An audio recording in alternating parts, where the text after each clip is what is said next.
ہر قسم کے روحانی جسمانی مسائل اور وظائف کے لیے پیر اقبال قریشی چینل کو سبسکرائب کریں۔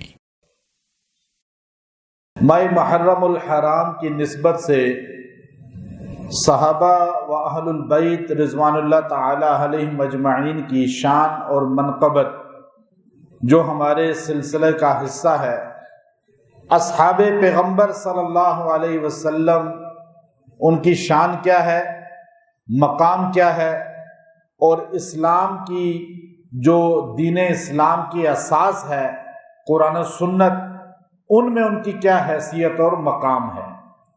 صحابہ کرام رضوان اللہ تعالی علیہم اجمعین جو ہے، یہ اللہ کی وہ برگزیدہ جماعت ہے جن جیسی جماعت اللہ رب العزت نے کسی نبی کو عطا نہیں کی۔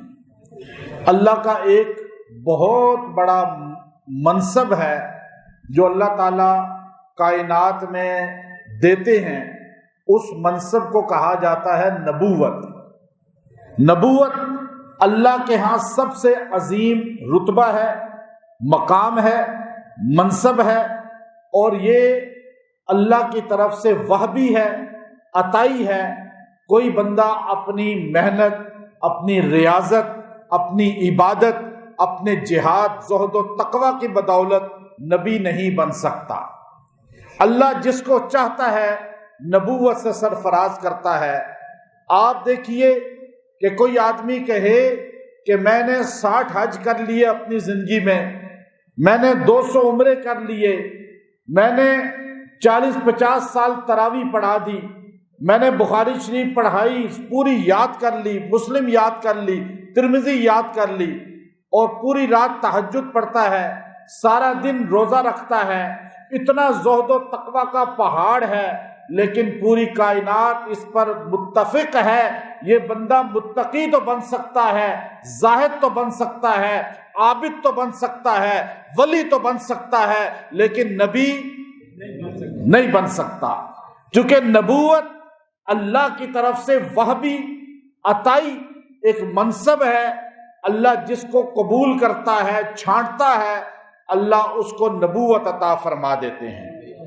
جس طرح اپنی ریاضت سے، اپنے زہد سے، اپنے تقوی سے، اپنی عبادات سے کوئی نبی نہیں بن سکتا، اسی طرح اپنے تقوی، زہد اور اپنی عبادات، ریاضت سے ولی تو بن سکتا ہے، لیکن صحابی نہیں بن سکتا۔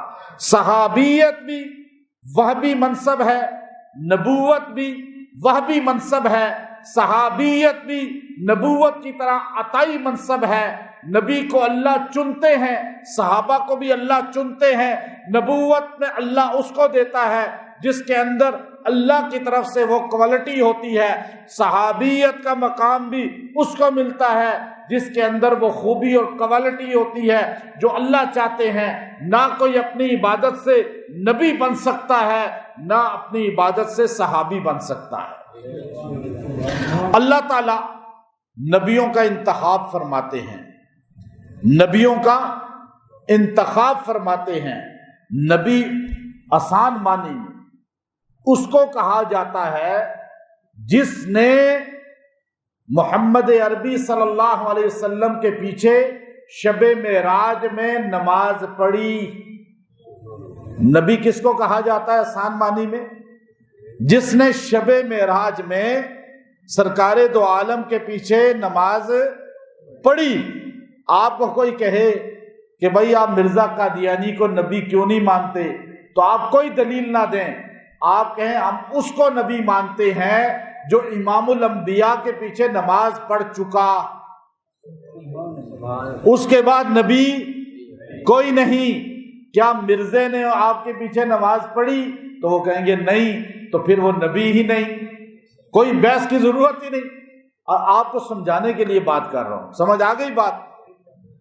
نبی اس کو کہتے ہیں جس نے رسول اللہ کے پیچھے نماز پڑھی، صحابی اس کو کہتے ہیں جس نے ابو بکر کے پیچھے نماز پڑھی، جس نے ابو بکر کو خلیفہ بلا فصل مانا، جس نے ابو بکر صدیق کو خلیفہ رسول مانا، جس نے ابو بکر صدیق کو مصلی کا جانشین مانا وہاں نبی وہ ہے جس نے رسول اللہ کے پیچھے نماز پڑھی، یہاں صحابی وہ ہے جس نے ابو بکر کی امامت کو مانا، نبیوں نے رسول اللہ کی امامت کو مانا۔ یہ آسان فہم بات ہے۔ اب نبی اللہ کا عطائی منصب ہے، صحابیت اللہ کا عطائی منصب ہے۔ اپنے زہد سے کوئی نبی نہیں بن سکتا، کوئی صحابی نہیں بن سکتا۔ وہاں نبی پر تنقید حرام ہے، صحابیت پر بھی تنقید حرام ہے۔ اگر نبوت پر کسی نبی پر بھی تنقید کرے گا اسلام سے نکل جائے گا، کسی بھی صحابی پہ تنقید کرے گا اسلام سے نکل جائے گا۔ جیسے نبوت کا مقام ایسا ہے، وہ اس کو استثناء حاصل ہے کہ کوئی اس کے بارے میں لب کشائی نہیں کر سکتا، صحابیت بھی مقام ایسا ہے کہ کوئی امت کا فرد بعد والا ان کے بارے میں لب کشائی نہیں کر سکتا۔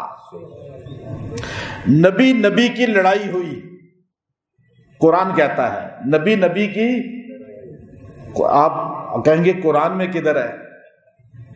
کہیں گے نا آپ نبی اور وہ نبی ایسے جو سگے بھائی ہیں اور دونوں بنی اسرائیل کے نبی ہیں، اور ایک نبی کو طور سے آیا، دوسرا نبی اپنی قوم کے اندر بیٹھا ہوا تھا اور قوم نے بچڑے کی پوجا شروع کر دی۔ ہے یا نہیں واقعہ؟ پتا ہے یا نہیں؟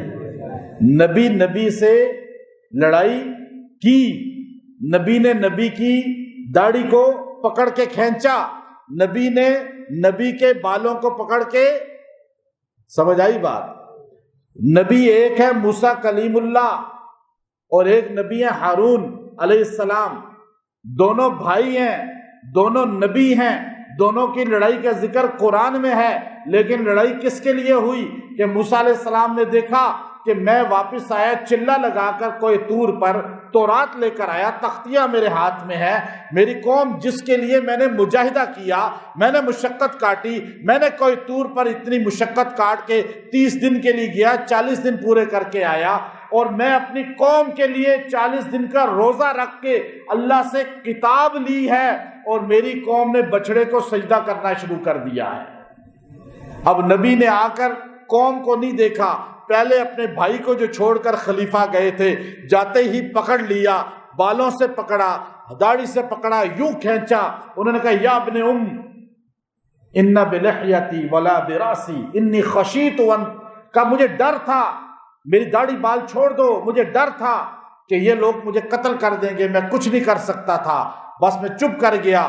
اب میں نے انتظار کیا کہ آپ آؤ تو فیصلہ کرو ان کے بارے میں اللہ کی طرف سے۔ اب آپ مجھے بتائیں، قرآن کی آیت ہے، قرآن کا حکم ہے، ہم نبیوں کے بارے میں بول سکتے ہیں کہ کون حق پہ تھا؟ آپ اگر اس زمانے میں ہوتے تو کس کا ساتھ دیتے؟ آج ایک چینل پہ بیٹھ کے بندہ بدبخت کہے میں مولا علی کے زمانے میں ہوتا تو امیر معاویہ کے ساتھ لڑتا، اور تیری حیثیت کیا ہے؟ آپ میں سے کوئی کہے جی میں اس زمانے میں ہوتا تو حضرت موسیٰ کے ساتھ ہوتا، تو گناہگار ہوں گے یا نہیں ہوں گے؟ اور کچھ آپ میں سے کہیں کہ ہارون کے ساتھ ہوتا۔ آپ بتائیں دونوں میں زیادہ سچا کون تھا، موسیٰ علیہ السلام یا ہارون علیہ السلام؟ دونوں سچے تھے نا، دونوں کو سچا مانتے ہیں نا، تو حضرت علی اور حضرت امیر معاویہ کو کیوں نہیں سچا مانتے جب ان کی آپس میں لڑائی ہوئی ہے؟ وہ لڑے ہیں آپس میں، یہاں تو آپ فریق بن جاتے ہیں۔ آپ کی کیا حیثیت ہے 14ویں صدی کے مسلمان کی؟ آج کا دنیا کا سب سے بڑا قطب اس صدی کا، اس زمانے میں جو سب سے بڑا قطب ہے، ابدال ہے، غوث ہے، عالم ہے، متقی ہے، سب سے بڑا پرہیزگار جو اس زمانے کا ہے، وہ نہیں شیخ عبد القادر جیلانی رحمۃ اللہ علیہ جیسے ولی ایک پلڑے میں رکھ دو، ایک صحابی کے پاؤں کے جوتے کے برابر نہیں پہنچ سکتے۔ ہے یہ سنیوں کا مذہب یا نہیں؟ سنیت اسی کا نام ہے، اہل سنت اسی کو کہا جاتا ہے۔ تو عبد القادر جیلانی رحمۃ اللہ علیہ نے تو تنقید نہیں کی کبھی، پیر میر علی شاہ صاحب نے کبھی تنقید تو نہیں کی۔ آپ 14ویں صدی کے نمونے پیدا ہوئے ہیں آج کچھ لوگ، جو کہتے ہیں جی میں مولا علی کی لشکر میں ہوتا، مولا معاویہ کے ساتھ لڑتا، اور تمہاری حیثیت کیا ہے؟ آپ دیکھیے حضرت علی کے بھائی کس کے ساتھ تھے، حضرت عقیل، رات کو کھانا کس کے دسترخوان پہ کھاتے تھے۔ اصل بات کیا ہے، یہ شیطان کا ایک بہت بڑا جو صحابیت کے بارے میں ہمیں فریق بنا دیتا ہے۔ ہماری کوئی حیثیت نہیں ہے کہ ہم ان کے بارے میں لب کشائی کریں، ان کے آپس کے معاملات وہ جانے، اللہ جانے۔ ہمیں یہ کہنا چاہیے جی ہم تو سب صحابہ سے پیار کرتے ہیں، اور یہ وہ بندہ نسلاً ہلالی ہوتا ہے جو صحابہ میں سے کسی ایک پر بھی تنقید نہیں کرتا، بلکہ چچا اور باپ کی لڑائی ہو جائے تو آپ کس کا ساتھ دیں گے؟ آپ دیں گے چچا کے ساتھ لڑیں گے؟ اگر چچا کو آپ باپ کا ساتھ دے کے دھکے دینے شروع کر دیں تو آپ بدبخت ہوں گے یا نہیں؟ سارے شہر والے کہیں گے چھوڑو یہ تو بھائی ہیں آپس میں جانے، تو بدبخت ہو گیا ان کے مقابلے میں فریق بن کر۔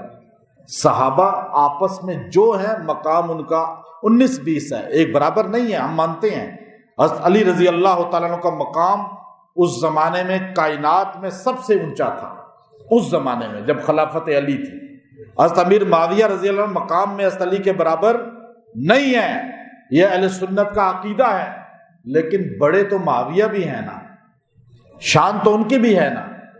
تو اب آپ دیکھیے صحابی، قرآن کہتا ہے صحابیت کا مقام میں آپ کو بتا رہا تھا آج صرف تاکہ مسلمانوں کو مقام صحابہ اہل بیت کا صحیح پتہ ہونا چاہیے۔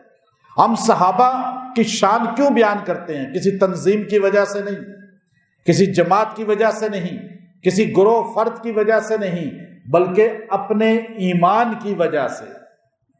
ہمارا ایمان ان کے ساتھ جڑا ہوا ہے، کیونکہ نبوت، صحابیت، یہ دو منصب وہبی ہیں اللہ کی طرف سے جو انسان کو اپنی ریاضت سے نہیں ملتے۔ اللہ نے جتنے نبی بنائے ہیں اتنے ہی اللہ نے رسول اللہ کے صحابہ بنائے ہیں۔ اللہ نے حضور علیہ الصلوۃ والسلام پر نبوت کو ختم کر دیا اور اعلان کیا کہ آپ خاتم النبیین ہیں۔ حضور کے صحابہ پہ صحابیت کا مقام بند ہو گیا اور فرمایا یہ خاتم الصحابہ ہیں، ان کے بعد اب صحابہ کوئی نہیں بن سکتا۔ اب آپ یہ دیکھیے کہ صحابی کس کو کہا جاتا ہے، اس کی شان کیا ہے، کہ اللہ رب العزت نے قرآن پاک میں ارشاد فرمایا وَمَن يُشَاقِقِ الرَّسُولَ مِن بَعْدِ مَا تَبَيَّنَ لَهُ الْهُدَى وَيَتَّبِعْ غَيْرَ سَبِيلِ الْمُؤْمِنِينَ نُوَلِّهِ مَا تَوَلَّى وَنُصْلِهِ جَهَنَّمَ وَسَاءَتْ مَصِيرًا، یعنی جو انسان وَمَن يُشَاقِقِ الرَّسُولَ، جو نبی کی خلاف ورزی کرے گا، نبوت کی، حضور کے فیصلے کی، حضور کے حکم کی خلاف ورزی کرے گا اور پیٹھ پھیرے گا اس کی طرف سے اور اس کی روگردانی کرے گا، من بعد ما تبین لہ الہدی، یہاں تک کہ اس کے سامنے ہدایت کھل کے آ گئی اور اس کو پتہ چل گیا کہ یہ رستہ صحیح ہے، پتہ چل گیا یہ رستہ غلط ہے، لیکن پھر بھی اس نے نبوت کی نافرمانی کی، قرآن کی نافرمانی کی، حضور کے حکم کی نافرمانی کی، اور پھر فرمایا کہ وَيَتَّبِعْ غَيْرَ سَبِيلِ الْمُؤْمِنِينَ، اور مومنین کے رستے سے ہٹ گیا۔ اب جب یہ آیت اتری تو حضور علیہ السلام تو خود موجود ہیں، حضور کے سامنے جو مومنین تھے ان کا نام کیا تھا؟ صحابہ۔ جب قرآن میں مومن کا لفظ آتا ہے، یاد رکھیں میری بات، جب قرآن نازل ہو رہا تھا اس وقت حضور علیہ السلام کے سامنے مومن کون تھے؟ سارے بتائیں۔ قرآن میں جب لفظ مومن آئے گا اس سے مراد صحابہ ہوں گے، اور آج وہی مومن ہوگا جو صحابہ سے جڑنے والا ہوگا۔ جو صحابہ کو نہیں مانتا وہ مومن نہیں ہے۔ کیوں کہ جب قرآن اترا تو اس وقت 1.25 لاکھ رسول اللہ کے صحابہ سامنے ہوتے تھے، اللہ لفظ مومن بولتا تھا تو اس سے مراد صحابہ ہوتے تھے۔ یہاں اللہ نے فرمایا جو آپ کے رستے کو چھوڑ دے، آپ کی فیصلے سے روگردانی کرے، آپ کے حکم سے روگردانی کرے، وَيَتَّبِعْ غَيْرَ سَبِيلِ الْمُؤْمِنِينَ، اور مومنین کے رستے سے ہٹ جائے، صحابہ کے رستے سے ہٹ جائے، وَيَتَّبِعْ غَيْرَ سَبِيلِ الْمُؤْمِنِينَ۔ آج ایک بہت بڑا طبقہ ایسا ہے جن کا مذہب یہ ہے ہر وہ کام کرنا ہے جو صحابہ نے کیا اس کے خلاف کرنا ہے، ہر اس کام کو صحابہ کے انداز کے خلاف کرنے کو اپنا مذہب سمجھتے ہیں، یہ دین نہیں ہے۔ وَيَتَّبِعْ غَيْرَ سَبِيلِ الْمُؤْمِنِينَ، جو صحابہ کے رستے کو چھوڑ دے گا، نُوَلِّهِ مَا تَوَلَّى وَنُصْلِهِ جَهَنَّمَ، وہ جہنم میں اوندے منہ گرا دیا جائے گا۔ اس کا عمل بھی قبول نہیں، اللہ کو تو اس کی ذات بھی قبول نہیں، عمل کی کیا حیثیت ہے؟ جو صحابہ کے در کو چھوڑ دیتا ہے، صحابہ کے عمل کو چھوڑ دیتا ہے، اس بندے کے بارے میں اللہ کا فیصلہ یہ ہے کہ تمہارا عمل تو حیثیت ہی نہیں رکھتا، تمہارا جسم بھی ہمیں قبول نہیں ہے، یہ جہنم کے ایندھن بنا دیا جائے گا اور جنت سے دور کر دیا جائے گا۔ اب اللہ رب العزت نے قرآن پاک میں شرح مشکات، جو مشکات شریف کی شرح ہے، مرقات المفاتیح، شرح مشکات المصابیح، ملا علی قاری رحمۃ اللہ نے لکھی ہے، بڑی مایہ ناز کتاب ہے۔ مشکات شریف کی شرح میں آپ نے لکھا مرقات کے اندر کہ حضرت امیر معاویہ رضی اللہ تعالیٰ عنہ جو صحابہ میں ایک وہ ذات ہیں جن پر اکثر لوگ تنقید کرتے ہیں، ان کا حوالہ دے کر امام ملا علی قاری رحمۃ اللہ علیہ یہ روایت لائے ہیں کہ ایک مرتبہ عبداللہ ابن مبارک رحمۃ اللہ علیہ جو رئیس المحدثین ہیں، امام بخاری کے استاد ہیں، امام ابو حنیفہ کے مایہ ناز شاگرد ہیں، اور اللہ نے وہ مقام دیا تھا کہ امام بخاری رحمۃ اللہ علیہ سے کسی نے پوچھا کہ اے امام بخاری، آپ نے ہوش سنبھالنے کے بعد سب سے پہلے کون سی کتاب پڑھی ہے؟ تو اس وقت امام بخاری رحمۃ اللہ علیہ نے فرمایا کہ میں نے ہوش سنبھالنے کے بعد سب سے پہلے الجامع عبداللہ، جو عبداللہ ابن مبارک رحمۃ اللہ علیہ کی کتاب ہے، اس کو مطالعہ کیا تھا، اس کو پڑھ کے مجھے حدیث کا شوق پیدا ہوا تھا۔ اس لیے عبداللہ ابن مبارک وہ انسان ہے جن کو رئیس المحدثین، رئیس الاولیاء، رئیس المفسرین اور رئیس الزہد التقوی کہا جاتا ہے۔ امام بخاری کے سامنے جب کوئی کہتا کہ قال حدثنا عبداللہ، تو آپ کہتے بس یہ سند کافی ہے کہ جس حدیث کا راوی عبداللہ ابن مبارک ہو وہ حدیث سند میں بہت اعلیٰ ہوتی ہے۔ اس لیے امام بخاری نے آپ کو لقب دیا تھا امیر المؤمنین فی الحدیث عبداللہ ابن مبارک۔ ایسے عبداللہ مبارک وہ عظیم انسان ہے کہ جس کو اللہ نے وہ مقام دیا ہے کہ صوفیہ اپنا امام مانتے ہیں، محدثین اپنا امام مانتے ہیں، مفسرین اپنا امام مانتے ہیں، مجاہدین آج دنیا کے بڑے بڑے مجاہدین آپ کو اپنا امام مانتے ہیں۔ آپ کو اللہ نے با کمال شخصیت بنایا۔ ملا علی قاری فرماتے ہیں ایک مرتبہ آپ سے پوچھا گیا کہ یہ بتائیں کیا امیر معاویہ جو ہیں رضی اللہ عنہ ان کی شان زیادہ ہے یا عمر بن عبدالعزیز رحمت اللہ علیہ جو بہت متقی پرہیزگار خلیفہ عادل ہیں؟ مفتی شفیع صاحب رحمت اللہ علیہ نے خلیفہ ششم چھٹا ان کو راشد میں شامل کیا ہے۔ تو پوچھا گیا آپ بتائیں عمر بن عبدالعزیز رحمت اللہ علیہ کی شان زیادہ ہے یا معاویہ بن ابی سفیان رضی اللہ تعالی عنہ کی؟ تو عبداللہ ابن مبارک رحمت اللہ علیہ غصہ میں آ گئے۔ آپ کے سامنے موطا امام مالک کھلی ہوئی تھی اور تلامذہ کتنے شاگرد تھے آپ کے سامنے بیٹھے ہوئے۔ آپ تاریخ ابن تیمیہ رحمت اللہ علیہ جیسا بندہ آپ کے بارے میں لکھتا ہے کہ آپ کے سامنے 10,000 طالب علم بیٹھے ہوئے تھے، حدیث پڑھنے کے لیے شہزادے بیٹھے ہوئے تھے، بڑے بڑے محدثین بیٹھے ہوئے تھے۔ جب ایک بندے نے کھڑے ہو کر سوال کیا یہ بتائیں کہ معاویہ افضل ہے یا عمر بن عبدالعزیز، تو آپ نے غصے کے ساتھ ایک دم کتاب کو بند کیا، جلال کے عالم میں فرمایا کہ اے بدبخت انسان، تو ایک صحابی کا غیر صحابی سے موازنہ کرتا ہے۔ ایک صحابی کا غیر صحابی سے. پھر آپ نے وجد کے حالت میں فرمایا کہ معاویہ بن ابی سفیان جس گھوڑے پہ بیٹھ کے رسول اللہ صلی اللہ علیہ وسلم کی معیت میں جہاد کرتے رہے، میں عبداللہ ابن مبارک کا عقیدہ ہے کہ اس گھوڑے کے ناک کے اندر جو مٹی گئی ہے اس ناک کی مٹی کا مقابلہ عمر بن عبدالعزیز نہیں کر سکتے. معاویہ کا مقابلہ کیسے کریں گے؟ معاویہ بن ابی سفیان کا مقابلہ کیسے کریں گے کہ جس معاویہ رضی اللہ عنہ کے ناک کے گھوڑے کے ناک کے نتھنے میں مٹی کے ذرات گئے، ڈسٹ گئی، گرد گئی، اس مٹی کا مقابلہ عمر بن عبدالعزیز جیسا بندہ نہیں کر سکتا. یہ میں بات کہتا شاید غلو ہوتا، آج کا کوئی محدث کہتا غلو ہوتا، آج کا کوئی بڑا عالم کہتا غلو ہوتا، یا آج سے 1300 سال پہلے کا محدث اعظم امام بخاری کا استاد کہتا ہے کہ میں یہ بات برملا کہتا ہوں، 10,000 محدثین کے سامنے یہ جملہ کہا، آج تک کسی محدث نے اس بات کا رد نہیں کیا، اس بات کو غلط نہیں کہا، اس کے غلط کہنے پر ہمت نہیں کی، اس لیے کہ سنیت کا یہی عقیدہ ہے، مسلمانوں کا یہی عقیدہ ہے جو عبداللہ ابن مبارک نے بیان فرمایا اور مرقات کے اندر ملا علی قاری نے بیان فرمایا، مشکات شریف کی شرح میں لکھا.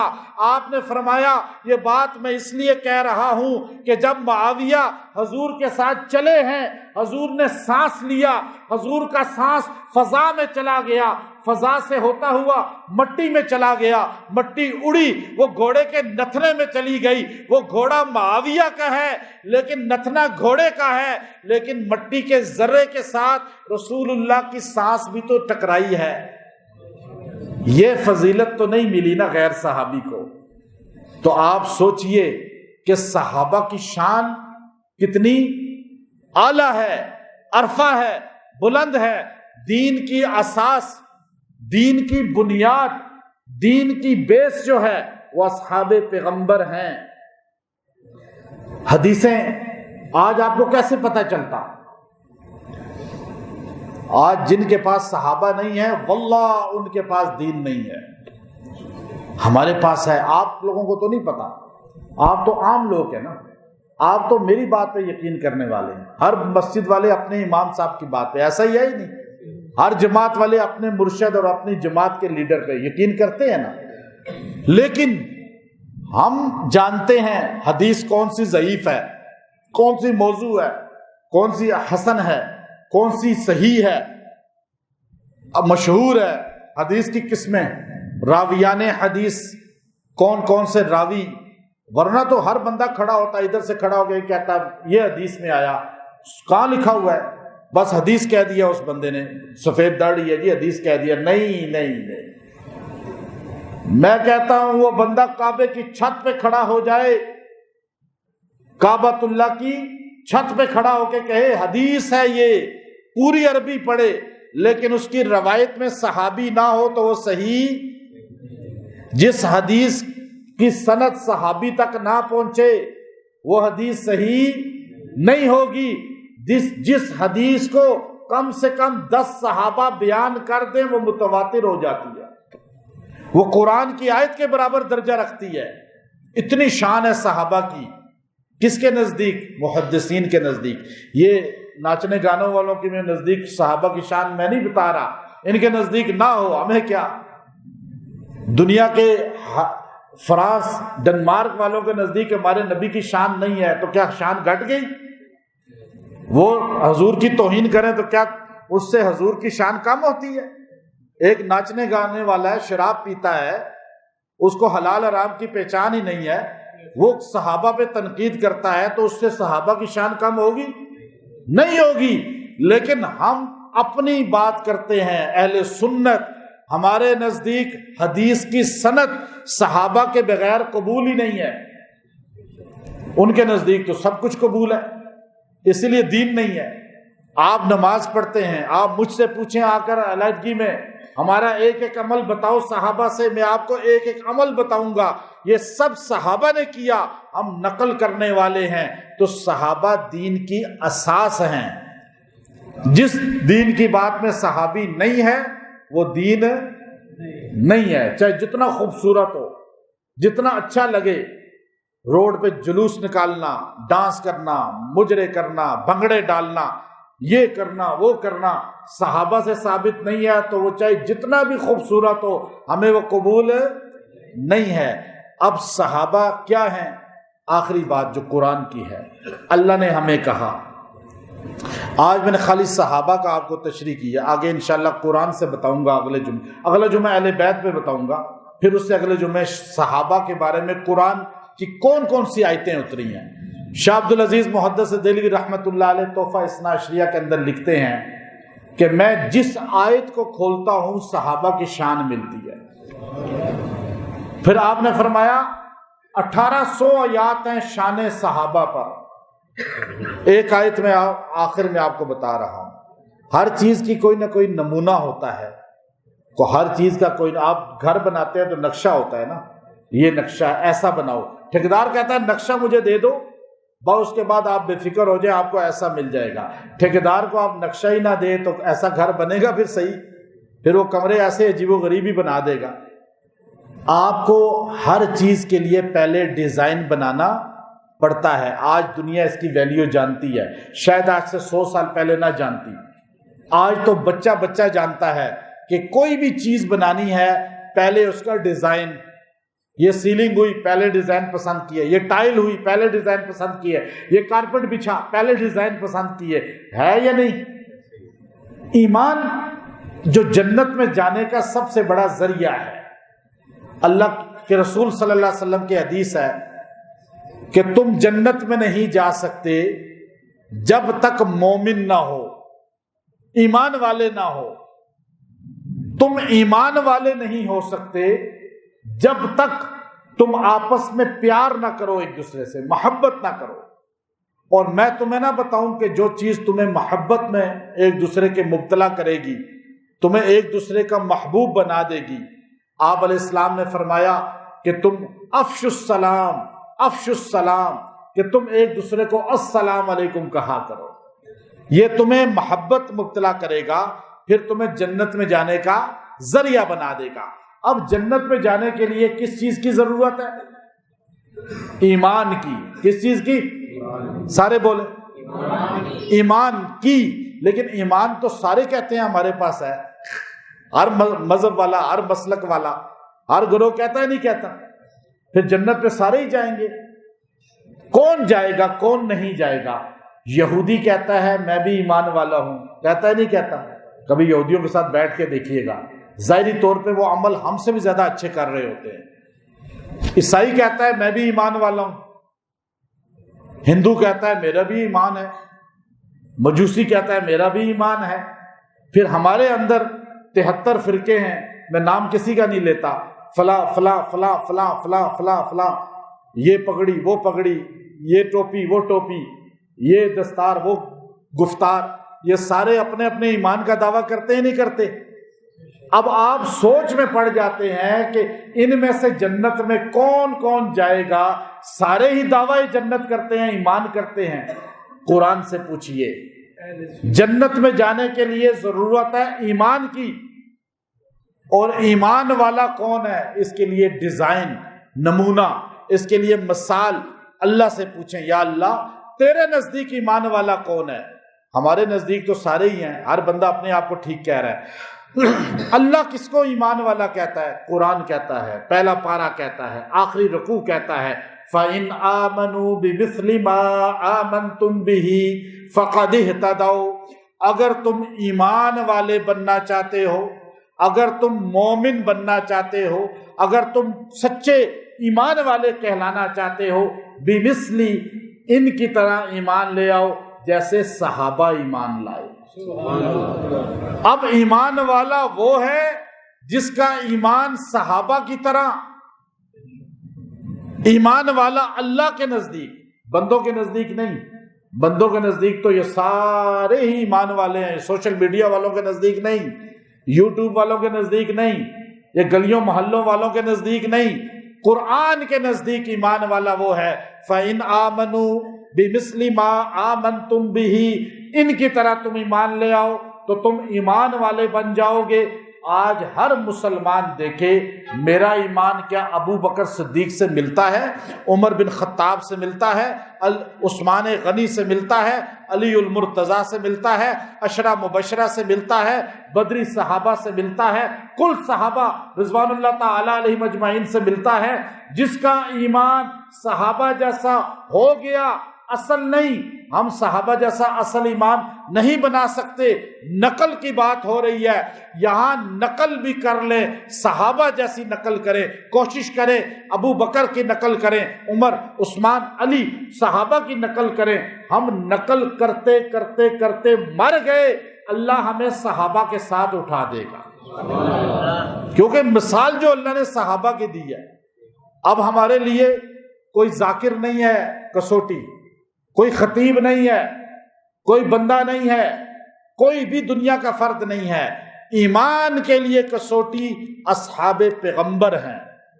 صحابہ کا مقام دیکھیے، یہ نہیں کہا کہ میرے نبی جیسا ایمان لے آؤ، حالانکہ کہنا تو یہ چاہیے تھا نا کہ ہم نے کلمہ کس کا پڑھا ہے، حضور کا پڑھا ہے یا صحابہ کا پڑھا ہے؟ جو لوگ کہتے ہیں ابو حنیفہ کا کلمہ پڑھا ہے یا حضور کا پڑھا ہے، جاہل لوگ ہیں۔ تقلید ہے، قرآن سے ثابت ہے تقلید، اس آیت میں بھی تو تقلید ہے نا۔ ایمان کی تقلید کس کے ساتھ ہے؟ صحابہ کے ساتھ ہے یا نہیں؟ اب یہ نہیں کہا کہ حضور جیسا ایمان لے آؤ، ہونا تو یہ چاہیے تھا، لیکن صحابہ حضور کے ساتھ اتنے مل گئے تھے کہ حضور نے خود بھی فرمایا علیکم بسنتی و سنت الخلفاء الراشدین، میرے طریقے کو اپناؤ اور میرے صحابہ کے طریقے کو اپناؤ، خلفاء راشدین کے۔ تو اس لیے ہم اپنے آپ کو اہل سنت والجماعت کہتے ہیں۔ اہل سنت والجماعت کیوں کہتے ہیں؟ انشاءاللہ اس پہ بھی جمعہ پڑھاؤں گا، آپ کو بتاؤں گا۔ صحابہ کو جو مانتا ہے وہ اہل سنت والجماعت ہے، اور خلافت ابو بکر پہلی جو مانتا ہے وہ اہل سنت والجماعت۔ آج ایک بڑا فتنہ کھڑا ہوا ہے، ایک بڑا فتنہ پیدا ہوا ہے مشہور ہونے کے لیے۔ کوئی جس کو یوٹیوب پہ نہ جانتا ہو، فیس بک پہ نہ جانتا ہو، گلیوں محلوں میں نہ جانتا ہو، وہ اٹھتا ہے سب سے پہلے صحابہ پہ تنقید کرتا ہے۔ ابو بکر کا تو نمبر ہی پہلا نہیں ہے، علی کا نمبر پہلا ہے، مولا علی پہلے نمبر پر ہے، اور یہ تقریر کرے گا اور ثابت کرے گا، ایسے ٹھونپا مارے گا، بس تھوڑے سے مشہور ہو جائے گا۔ اور اس کے بعد کچھ ایسے بدبخت ہیں، ابھی مجھے ایک بندے نے بھیجا، کہا جی یہ دیکھیں، کہتا ہے جی میں اہل سنت کے مدرسے میں پڑھا ہوں، لیکن میں اہل سنت کا مذہب باطل سمجھتا ہوں، کہ انہوں نے کبھی بتایا ہی نہیں کہ حضور کے اہل بیت کے بارے میں۔ کتنا بڑا ظلم ہے، جھوٹ بولتا ہے، تھا ہی نہیں تو سنی، پہلے تو اندر سے پہلے ہی سنی نہیں تھا، اور تو کیا انکار کر رہا ہے؟ اللہ نے تجھے مردود کر دیا ہے۔ ہم سمجھتے ہیں کائنات میں حق مذہب اہل سنت والجماعت کے علاوہ کوئی نہیں ہے۔ ہم اعتدال رکھتے ہیں، نبی کو نبی کا مقام، صحابہ کو صحابہ کا، اہل بیت کو اہل بیت کا، ولیوں کو ولیوں کا، ہر بندے کو مقام دیتے ہیں، کسی کا انکار نہیں کرتے۔ صحابہ ہیں تو دین ہے۔ فَإِنْ آمَنُوا بِمِثْلِ مَا آمَنْتُمْ بِهِ فَقَدِ اهْتَدَوْا وَإِنْ تَوَلَّوْا فَإِنَّمَا هُمْ فِي شِقَاقٍ، جو ان کو چھوڑے گا شقاق ہے، بدبخت ہے۔ کسی ایک صحابی کو بھی چھوڑ دیا تو آپ بدبخت ہو جائیں گے۔ کسی کے بارے میں بول پڑے، تنقید کر دی، یہ اتنا نازک مرحلہ ہے۔ اگر ایمان بچانا چاہتے ہیں، بڑوں پہ تنقید چھوڑ دیں۔ آج حکومت، آپ سعودی عرب جیسے ملک میں چلے جائیں، وہاں ذرا مجھے بادشاہ پہ تنقید کر کے بتائیں، آپ میں سے کبھی کوئی رہا ہے سعودیہ میں اقامے پہ؟ کوئی ایک بندہ ہاتھ کھڑا کرے، اقامے والا کوئی رہا ہو پہلے؟ ہاں وہ بندہ رہا ہے نا، اس کو پتہ ہے یہ بات۔ عمرے والا بھی ہمارا ایک گیا تھا نا، وہ سرخ ٹوپی پہنتا ہے، سرخ پہنتا ہے کیا پتہ نہیں پہنتا ہے، عمرہ کرنے گیا تھا، انہوں نے حج کے بعد بھیجا واپس، سرکاری مہمان رکھا تھا، وہ ایک حامد کوئی ہے اس طرح لکھتا ہے نام. آپ عمرے والے کبھی وہاں پہ حرم میں بیٹھ کے نا بادشاہ پہ تنقید کر کے بتانا. آپ کہنا کہ بادشاہ بہت ظالم ہے، بہت غلط ہے، آپ اگلے دن غائب ہوں گے. اقامے والا تو پکا ہی غائب ہوگا. بادشاہ پہ آپ حکومت جس کی ہے اس کے خلاف تنقید نہیں کر سکتے. وہ حکومت عارضی ہے. صحابہ کی حکومت قیامت کی صبح تک ہے یا نہیں؟ اور کیا جنت کے دروازے میں بھی وہی کھڑے ہوں گے جس کے دل میں حب صحابہ ہوگی، وہ اندر جائے گا، ورنہ وہاں سے ہی روک دیا جائے گا. تو جن کی حکومت ہے آج بھی ہمارے دلوں پر، ان کے خلاف ایسے ہی سوشل میڈیا پہ تنقید، ایسے ہی مردود بول رہے ہیں. یاد رکھیں بادشاہ کے خلاف آپ نہیں بول سکتے. ابھی فیس بک پہ آپ حکومت کے خلاف تھوڑا لگائیں، آپ کا چینل ہی اڑ جائے گا. اڑے گا نہیں اڑے گا. یہ اپنے خلاف نہیں بولنے دیتے، صحابہ کے خلاف ہم کیسے بولنے دیں؟ یہ کوئی جماعت کا کام نہیں ہے، مسلمان کا کام ہے، غیرت مند مسلمان کا کام ہے. تو آپ اپنا جیسے اپنے گھر کا دفاع کرتے ہیں، صحابہ کا دفاع کریں، صحابہ کے مقام کو سمجھیں. میں اس پر زیادہ اس لیے زور دیتا ہوں کہ ہمیں پتہ ہے کہ جس کا اعتماد صحابہ سے اٹھ جاتا ہے وہ اسلام سے نکل جاتا ہے، پھر وہ آہستہ آہستہ نماز چھوڑ دیتا ہے، قرآن چھوڑ دیتا ہے. انشاءاللہ اللہ تعالیٰ ہمیں اس کی سمجھ عطا فرمائے گا. اور اگلا جمعہ انشاءاللہ شان اہل بیت رسول پر ہوگا.